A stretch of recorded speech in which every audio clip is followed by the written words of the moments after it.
Hello friends, अगर आप लोग देखिए सीएमए इंटरमीडिएट दिसंबर 2024 के अंदर बोथ ग्रुप देने वाले हैं या फिर सेकंड ग्रुप देने वाले हैं तो ये वीडियो आप लोगों के लिए है। क्यों सर? क्योंकि देखिए आपका जो ग्रुप 2 का financial management and business data analytics का पेपर है, इस पेपर के अंदर कौन से वो इंपॉर्टेंट टॉपिक्स हैं जिनको कर आप बड़ी आसानी से देखिए 80% सिलेबस को करके पास ही नहीं एग्जामिनेशन स्कोर कर सकते हैं। इसके साथ साथ आपके देखिए एग्जाम से रिलेटेड कुछ टिप्स भी मैं आपको यहाँ पर देने वाला हूँ, तो वीडियो के एंड तक बने रहिएगा। ये वीडियो आप लोगों के लिए काफ़ी ज़्यादा फ्रूटफुल रहने वाली है अगर आप दिसंबर 2024 के अंदर सीएमए इंटरमीडिएट का एग्जाम दे रहे हैं, चाहे वो बोथ ग्रुप हो या वो आपका सेकंड ग्रुप हो। तो सर किस तरीके से आपके यहाँ पर इंपॉर्टेंट टॉपिक्स हैं और क्या है वो एग्जाम टिप्स, आइए वन बाय वन सभी चीज़ों को समझते हैं।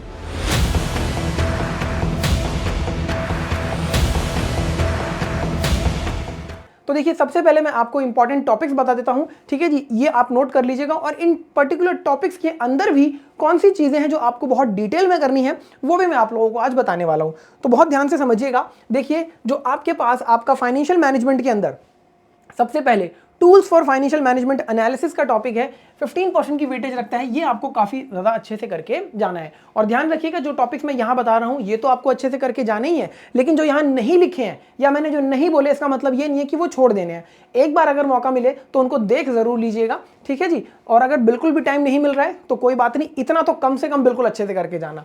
तो पहले आपका देखिए टूल्स फॉर फाइनेंशियल एनालिसिस, ये आपको अच्छे से करना है। इसके बाद source of finance of cost and capital, ठीक है जी, ये आपको 10% की वेटेज देता है। बहुत आसान टॉपिक है आपका, अच्छे से करके जाना है। Capital budgeting, one of the most important topic आपका देखिए, ठीक है जी, फाइनल में भी आपको ये टॉपिक देखने को मिलेगा। 15% की वेटेज रखता है, ये आपको बहुत अच्छे से करके जाना है। इसके साथ साथ अगेन एक बहुत important topic working capital management, again 15% की वेटेज रखता है, ये आपको बहुत अच्छे से करके जाना है। इसके साथ साथ फाइनेंसिंग डिसीजन ऑफ फर्म 10% की वेटेज रखता हुआ, ये आपको टॉपिक बहुत अच्छे से करके जाना है। और इन सभी का अगर आप टोटल देखेंगे तो 65% की वेटेज आपको यहां पर मिल जाती है। बात करते हैं सर हमारे इसी के अंदर बिजनेस डेटा एनालिटिक्स वाले पेपर की, तो यहां पर sir data processing, organisation, cleaning and validation 5% की वेटेज रखता हुआ आपका one of the most important topic ये आपका करेंगे। इसके बाद डेटा एनालिसिस एंड मॉडलिंग 5% की वेटेज रखता हुआ, ये पहले करोगे। फिर आपका डेटा प्रेजेंटेशन का जो टॉपिक है 5% की वेटेज रखता हुआ, ये आप करोगे तो 15% की वेटेज आपको यहां मिलती है। तो ऊपर आपने 65% की देखी, नीचे 15% की, आपकी 80% की जो है यहां पर देखिए ये वेटेज आपको दिलाते हैं अगर आप इतने टॉपिक्स को बहुत अच्छे से कर लेते हैं। इन टॉपिक्स को प्लीज बिल्कुल भी आप छोड़कर नहीं जाएंगे। अब सर इन पर्टिकुलर टॉपिक्स के अंदर भी कौन सी ऐसी चीजें हैं जो हमें बहुत अच्छे से करनी है उसके ऊपर हम बात करते हैं। फिर मैं आप लोगों को बताऊंगा कि एग्जाम टिप्स क्या आपके लिए, ताकि आप आसानी से देखिए अपना पेपर दे सकें। तो स्टडी मटेरियल देखिए मैंने ओपन कर लिया और आप लोग भी स्टडी मटेरियल के अंदर ही चीज़ों को मार्क करेंगे। तो देखिए सबसे पहले बात आपके पास फंडामेंटल ऑफ फाइनेंशियल मैनेजमेंट का जो टॉपिक है ये आप देखिए एक बार देख जरूर लीजिएगा, ठीक है जी, क्योंकि यहाँ से आपके एमसीक्यू वगैरह आ सकते हैं, ठीक है जी, यहाँ से आपके एमसीक्यू, क्योंकि आपको पता है कि आपके एग्जाम के अंदर एमसीक्यू भी है। इसके बाद देखिए आपका जो अगला टॉपिक है instructions and instrument in financial market, ये भी आपको एक बार जरूर देख लेना है, ठीक है जी, मैं यहाँ पर अलग से नहीं बता रहा हूँ, ठीक है जी। बात करते हैं सर हमारे मॉड्यूल 3 से, जहाँ से मैंने आपको कहा कि काफ़ी ज़्यादा चीज़ें इंपॉर्टेंट है। इसके अंदर देखिए टूल्स फॉर फाइनेंशियल एनालिसिस के अंदर आपको सर रेशो एनालिसिस बहुत अच्छे से करके जाना है। 5 नंबर का क्वेश्चन आपको देखने को मिलेगा ही मिलेगा। इसके साथ साथ फंड फ्लो स्टेटमेंट और कैश फ्लो स्टेटमेंट, इसमें कैश फ्लो स्टेटमेंट काफी ज्यादा इंपॉर्टेंट है, ये आपको देखने को मिलेगा, क्योंकि फंड फ्लो स्टेटमेंट आपसे देखिए मैनेजमेंट अकाउंटिंग के अंदर भी इंस्टीट्यूट जो है वहां पर पूछ सकता है, तो कैश फ्लो स्टेटमेंट को बहुत अच्छे से करिएगा। इसके बाद मॉड्यूल 4 के अंदर जो source of finance and cost of capital वाला चैप्टर है, इसके अंदर आपको कॉस्ट ऑफ कैपिटल को बहुत अच्छे से करना है। यहां पर आपसे WACC weighted average cost of capital institute compute करवा सकता है बुक वैल्यू वेट्स पर, मार्केट वैल्यू वेट्स के ऊपर, जिसमें आपको कॉस्ट ऑफ इक्विटी कैसे निकालते हैं, कॉस्ट ऑफ रिटेन अर्निंग कैसे निकालते हैं, कॉस्ट ऑफ डिबेंचर्स जब वो रिडीमेबल है, इरिडीमेबल है, कॉस्ट ऑफ प्रेफरेंस शेयर्स कैसे निकालते हैं, ये सारी चीजें आपको बहुत अच्छे से पता होनी चाहिए। और अगर एग्जाम में क्वेश्चन आता है तो विद फॉर्मूला करके आना, फॉर्मूला लिखना, फिर एक एक कॉस्ट कंप्यूट करके दिखाना, वेट कंप्यूट करना सबका, और फिर weighted average cost of capital निकालकर दिखाना, ठीक है जी। तो इस तरीके से करेंगे तो आप आसानी से कर पाएंगे। मैं उम्मीद करता हूं कि आपने इतनी चीजें नोट कर ली हैं। इसके बाद आपका जो अगला टॉपिक आता है कैपिटल बजटिंग का, ये आपका देखिए बहुत ज्यादा इंपॉर्टेंट चैप्टर है, ठीक है जी, इसके बिना पेपर आपका बनता ही नहीं है। तो इसके अंदर जो आपको सबसे ज्यादा इंपॉर्टेंट है देखिए वो आपका डिस्काउंटेड कैश फ्लो मेथड, जिसमें आप एनपीवी IRR निकालना सीखते हैं, ठीक है जी। इसके साथ साथ cash flow versus profit of the firm, ये आपको करना है। मतलब जो ये स्टार्टिंग के आप देख रहे हो 4 जो आपके पास चीजें हैं ये बहुत ज्यादा इंपॉर्टेंट है, इनको अच्छे से करना। और हर्डल रेट इन इन्वायरमेंट जो आप देख रहे हो कंग्लोमेरेट, ये आप एक बार रीड जरूर कर लेना, ठीक है जी। इससे ज़्यादा आपको इसमें कुछ करने की ज़रूरत नहीं है, ठीक है जी। चलिए बात करते हैं हमारे अब अगले चैप्टर की, जो कि है आपका वर्किंग कैपिटल मैनेजमेंट। इस पर्टिकुलर एक चैप्टर के अंदर देखिए आप रिसीवेबल मैनेजमेंट, इसके साथ साथ management of cash and cash equivalent और फाइनेंसिंग वर्किंग कैपिटल, इन तीन को बहुत अच्छे से करके जाना। जब ये तीन बहुत अच्छे से हो जाएंगे तो इसके बाद आप इन्वेंट्री मैनेजमेंट करोगे, फिर आप एंड में मैनेजमेंट पेबल्स का जो टॉपिक है ये आप हाथ लगाओगे। पहले ये जो तीन मैंने यहाँ बताया, इन तीनों को बहुत अच्छे से करना, और जो जो टॉपिक मैं यहाँ मार्क करवा रहा हूँ इनके आपको पास्ट एग्जाम के क्वेश्चन सबसे पहले करने हैं, ठीक है जी। कोशिश करिएगा कि पिछले 5-10 अटेम्प्ट के आप पास्ट एग्जाम के क्वेश्चन सारे कर लें। इसके बाद जो फाइनेंसिंग डिसीजन ऑफ फर्म है, ठीक है जी, इस टॉपिक को आपको उठाना है, और इसके अंदर leverage analysis and EBT EPS analysis ये आपको करना है। After that dividend decision and dividend theories ये आपको करना है। इसके अंदर डिविडेंड डिस्काउंट मॉडल काफी ज्यादा आपका इंपॉर्टेंट है, ठीक है जी, उसको करिएगा। इसके बाद एमएम अप्रोच है, वो आपकी काफी ज्यादा इंपॉर्टेंट है, वो आपकी करनी है। वॉल्टर मॉडल भी एक बार जरूर देखते हुए जाइएगा। इसके बाद capital structure and capital staking की बात करें तो यहाँ पर देखिए जो आपका आर्बिट्राज प्रोसेस है, ठीक है जी, एमएम थ्योरी वाला, वो काफी ज्यादा इंपॉर्टेंट है, वहां से क्वेश्चन आ सकता है, तो उस टॉपिक को बहुत अच्छे से करके जाइएगा। तो ये देखिए आपके फाइनेंशियल मैनेजमेंट के अंदर इंपॉर्टेंट टॉपिक्स थे जो मैंने बताया कि आपको बहुत अच्छे से करने हैं। और बिजनेस डेटा एनालिटिक्स के अंदर जो आपको यहाँ पर मैंने ये 3 टॉपिक्स के नाम लिख कर दिए हैं, इनको आप अच्छे से कर लेते हैं तो आप देखिए बड़ी आसानी से जो है इस एग्जाम के अंदर एग्जामिनेशन तो स्कोर कर सकते हैं, प्रोवाइडेड कि इस पर्टिकुलर टॉपिक्स के ऊपर आपने पास्ट एग्जाम के क्वेश्चंस अच्छे से कर लिए हैं, ठीक है जी। और आपको टेस्ट जरूर देना है। चलिए अब हम बात करते हैं कि सर एग्जाम में जाने से पहले कौन सी कुछ टिप्स हैं जो हमें जरा ध्यान से करनी चाहिए नोट, ताकि हम आसानी से देखिए अपना पेपर कर सके। तो सर कुछ टिप्स मैं आपको दे रहा हूं, इन टिप्स को जरूर फॉलो कीजिएगा, बहुत ज्यादा बेनिफिट मिलता है। और ये टिप्स देखिए बच्चों ने बताया कि सर ये गलतियां हमारे से एग्जाम में हो जाती हैं, उसके बेसिस पे डिजाइन की गई हैं।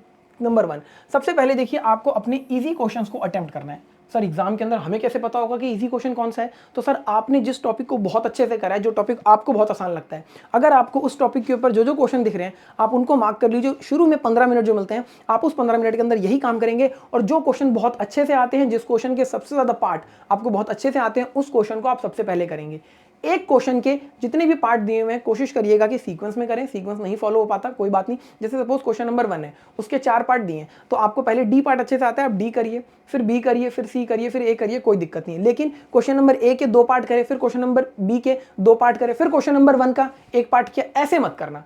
एक क्वेश्चन जब स्टार्ट करो तो उसके जितने पार्ट हैं वो पार्ट कोशिश कीजिएगा कि एक साथ आप करें। सीक्वेंसिंग ऊपर नीचे होती है, कोई दिक्कत परेशानी वाली बात नहीं है, ठीक है जी। तो सबसे पहले आपको इजी क्वेश्चन अटेम्प्ट करने हैं जो आपको इजी लगते हैं। इसके बाद देखिए आप जब भी कोई नया क्वेश्चन स्टार्ट करें या किसी एक क्वेश्चन का नया पार्ट स्टार्ट करें, जैसे क्वेश्चन नंबर 1 के मैंने कहा 4 पार्ट हैं, आपने पार्ट ए कर लिया, पार्ट बी आप कर रहे हैं, उसको एक नए पेज पर लेकर जाइए, फ्रेश पेज आप यूज करेंगे ताकि आपकी जो प्रेजेंटेशन है सर वो आपकी बहुत ज्यादा नीट एंड क्लीन रहे, उसमें कोई दिक्कत नहीं होनी चाहिए, ठीक है जी। इसके साथ साथ आपको क्वेश्चन नंबर देखिए प्रॉपर्ली लिखना है, क्योंकि बच्चे क्या करते हैं, देखिए हम लोग जब टेस्ट पेपर चेक करते हैं तो वो क्वेश्चन नंबर ठीक से नहीं लिखते, या लिखा हुआ है वो प्रॉपर्ली विजिबल नहीं है। आपके पास जो आंसर शीट आती है, बहुत ध्यान से समझना, ये बात मैं क्यों बता रहा हूं, आपके पास जो आंसर शीट आएगी जिसमें आप अपना आंसर लिखोगे वो कुछ इस तरीके से होगी। आप एक बार यहां पर क्वेश्चन नंबर लिख दीजिए और ऊपर भी कोशिश करिए कि यहां पर क्वेश्चन नंबर लिख दीजिए, क्योंकि अगर आपने पेपर टाई किया तो ये चीज छिप जाती है, कई बार एग्जामिनर को देखने में दिक्कत होती है, ठीक है जी। तो आपने ऊपर भी लिखा होगा तो आसानी से देख पाएगा, आपकी प्रेजेंटेशन को इंप्रूव करता है, आपके पेपर को चेक करने में एग्जामिनर को कम टाइम लगेगा और वो फटाफट आपके पेपर को आसानी से अच्छे से चेक कर पाएगा, क्योंकि आपके और एग्जामिनर के बीच में देखिए मोड ऑफ कम्युनिकेशन वो आपकी आंसर शीट है, उसको जितना अच्छे से आप रखोगे आपको उतने अच्छे से मार्क्स मिलेंगे, ठीक है जी। इसके साथ साथ देखिए जब भी आपको क्वेश्चन करना है, अगर उसके अंदर फॉर्मूला लग रहा है, जैसे कि मैंने कहा कॉस्ट ऑफ कैपिटल हो गया, रेशियो एनालिसिस हो गया, आपको उस फॉर्मूले को प्रॉपर्ली लिखना है जहां जहां फॉर्मूला रिक्वायर्ड है, ठीक है जी, फॉर्मूला जरूर लिखेंगे। इसके बाद सर अगर किसी क्वेश्चन के अंदर वर्किंग नोट की रिक्वायरमेंट है, आपको लगता है कि कोई कंप्यूटेशन है जो वर्किंग नोट में शो करनी चाहिए, ठीक है जी, तो आप उसे वर्किंग नोट में लेके जाइए, प्रॉपर्ली शो करिए। अगर छोटी मोटी कैलकुलेशन है तो आप वहीं ऊपर शो कर सकते हैं अपने आंसर के साथ। तो वर्किंग नोट्स का आपको खास ध्यान रखना है, जरूर बनाने हैं, ठीक है जी, हर पेपर के अंदर ये ध्यान रखते हैं आप। इसके साथ साथ आपको देखिए ओवर राइटिंग और कटिंग्स को अवॉइड करना है। अब जैसे कि सपोज आपने कोई वर्ड लिखा, सपोज मैंने ये वर्ड लिखा था, अब इसमें गलती हो गई तो आप इसको सिर्फ इस तरीके से काटिए और दोबारा आगे लिख दीजिए। इसमें यहां पर इस तरीके से ऐसे ऐसे बिल्कुल मत करिएगा, ये पेपर को खराब करता है, ऐसी गलती आप नहीं करेंगे, ठीक है जी, इस चीज का ध्यान रखना है। इसके साथ साथ देखिए आपके पास जितने क्वेश्चन हैं, हर एक क्वेश्चन के लिए आपको अलॉटेड टाइम होता है। जैसे कि सपोज एक क्वेश्चन को करने के लिए मेरे पास 12 मिनट का टाइम है, तो मैं 12 मिनट के अंदर ही इस क्वेश्चन को करूंगा। अगर सपोज 12 से 13 मिनट लगाकर ये क्वेश्चन पूरा हो जाता है तब तो ठीक है, मैं इसको 13 मिनट लगा के पूरा कर दूंगा। लेकिन आपको लग रहा है कि सर ये 13 मिनट में भी पूरा नहीं होगा और 15-17 मिनट तक जा सकता है, तो प्लीज उस क्वेश्चन को वहीं रोक दीजिएगा, अगले क्वेश्चन पे चले जाइएगा और एंड में अगर टाइम बचे तो वापस आके इस क्वेश्चन को ठीक कर लीजिएगा, पूरा कर लीजिएगा। क्योंकि होगा क्या कि अगर इसी एक क्वेश्चन को पूरा करने में आपने टाइम ज्यादा लगाया तो जो बाकी के क्वेश्चंस के लिए आपके पास टाइम है वो कहीं ना कहीं कम होता चला जाएगा और फिर एंड में आपका पेपर पूरा नहीं होगा, जिसकी वजह से आपके देखिए मार्क्स कम होंगे। क्योंकि आपको अटेम्प्ट ज्यादा कोशिश करनी है कि आप कर पाओ। आपने एक ही क्वेश्चन किया, उसमें भी गलतियां हैं, ठीक है जी। इससे अच्छा है कि आपने 5 क्वेश्चन अटेम्प्ट किए लेकिन आपने वो प्रॉपरली किए। तो ये चीज ध्यान रखिएगा। तो ये कुछ टिप्स हैं जिनको अगर आप फॉलो करते हैं तो बड़ी आसानी से देखिए आप आसानी से अपने एग्जाम के अंदर अच्छा परफॉर्म कर सकते हैं और जैसा मैंने कहा कि आप एग्जामिनेशन स्कोर कर सकते हैं। तो ये थी एक इन्फॉर्मेटिव वीडियो आप लोगों के लिए। तो आप इस वीडियो को अपने फ्रेंड्स के साथ जरूर शेयर करिएगा और अगर आप हमारे साथ देखिए तैयारी करना चाहते हैं तो सीएमए इंटरमीडिएट ग्रुप 1 के देखिए आपके सिलेबस अवेलेबल करवा दिए गए हैं, सब्जेक्ट्स अवेलेबल करवा दिए गए हैं, आप उनको देख सकते हैं, अपनी तैयारी कर सकते हैं, ठीक है जी। अगर आप कोर्स के बारे में जानना चाहते हैं तो ई स्कॉलर्स हमारी वेबसाइट है, मैं लिख भी देता हूं आप लोगों के लिए, ठीक है जी। आप हमारे 88880402 इस नंबर पर देखिए कॉल करके सर सपोर्ट टीम से बात कर सकते हैं या फिर